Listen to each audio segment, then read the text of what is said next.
Welcome back. Dana Trent is with us again, and we're talking about end-of-life care.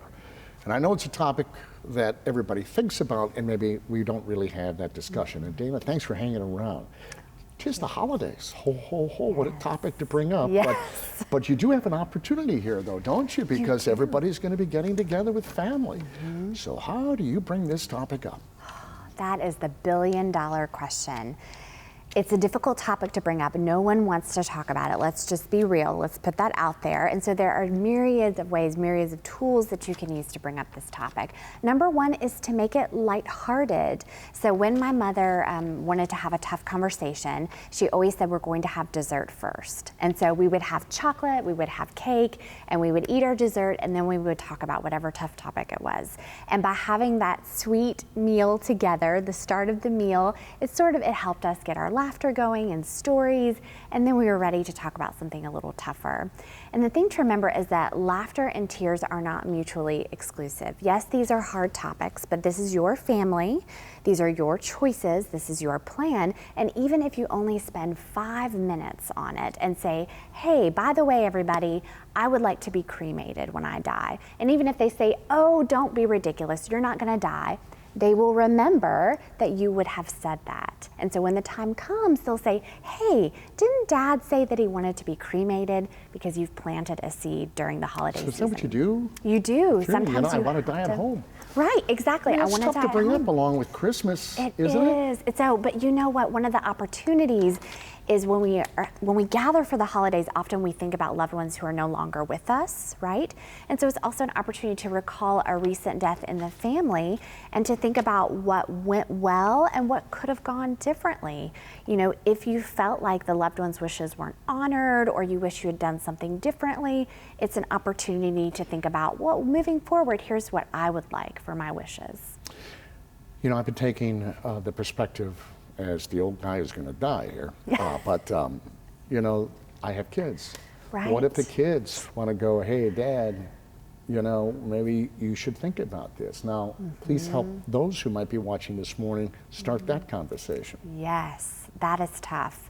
So on both ends, often it is the kids actually who don't want to talk about it. They say, oh, Dad, nothing's going to happen to you. Right. Or Dad doesn't want to talk about it. So there are a couple of things that you can do. One thing that my mother did for us, which was so helpful, is she kept a little red notebook with all of her wishes in it. Everything from her legal, financial wishes to also her spiritual and religious wishes, what kind of service she wanted, what hymns she wanted at her service.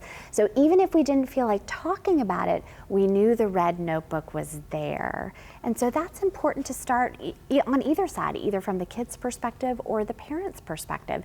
You can write things down and say, hey, this is where this is when the time comes and you need it.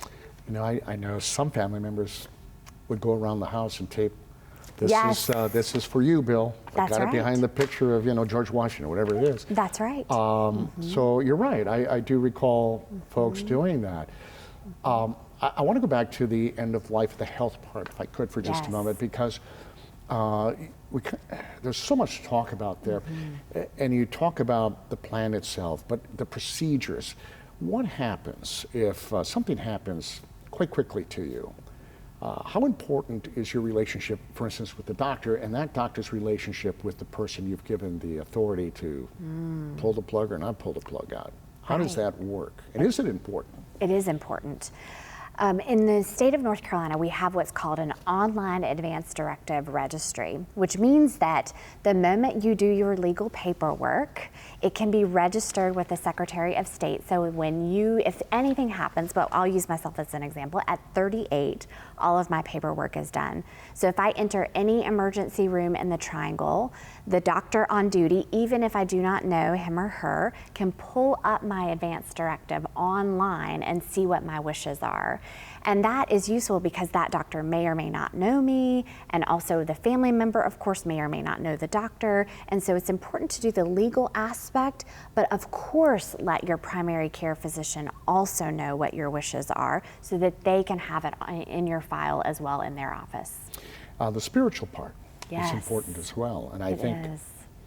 again, I don't want you to be the voice for all the baby boomers, but I think as you get older, you begin to, I think, think more in a spiritual sense, and then when you're younger, how do you convey that to individuals as well? That, you know, hey, I've been saved, I found God, this is what I would like, or hey, just wheel me out to the curb. That's, you know, spend a little money.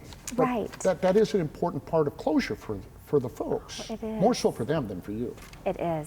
Well, certainly the first place that most families start is their local house of worship. So whatever faith community that they are a part of, often they will have conversations with pastors or clergy about what they would like in terms of services. The other resource is in most healthcare facilities, there's a chaplain on staff, and you can certainly feel free to approach that chaplain to ask any questions, to bring in any spiritual or religious services, and also tell your family what you would like. If there's a certain Bible verse you'd like to be read to you as you are transitioning from life to death, a certain song, something you'd like to see on the wall. Those are all really important, and we underestimate those, but rituals are the meaning-making stuff of life. And as we get older, those kinds of things mean more to us. And when Does it mean more to us or to them? I'm thinking, you know, Yeah. because now you're talking about a funeral service, right? Right. And that's, yeah, I mean, you're dead, so Right, it funerals means are for very the little living. to the person, correct. but right. a ton to the people who are there. It Does does. it not? It does.